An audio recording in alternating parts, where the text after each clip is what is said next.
Сәлем. Мына 2026 жылы кризис уақытысында маңырап жүргендерің бар ма араларыңда? Әй, бәрекелді, мына тұяқтар мен шапалақтарған қойлардың дауысы жарқ ете қалды ғой. Көкен ау, хотя бы қойларыңыз арасында шөп саққанбадыңыз ба? Ана жерде ағаш жүзіп отыр ғой. Мына шөп туралы айтып едім, қойларыңыз мәз болды ғой біраз болған сияқты ғой шөп жемегеніне, иә?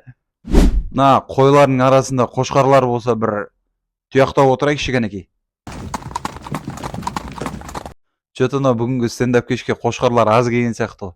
2-3 қошқардың тұяғы естілді ғой. Адамдар ашуланған кезде бір-бірімен жоқ дегенде бір төбелес болады.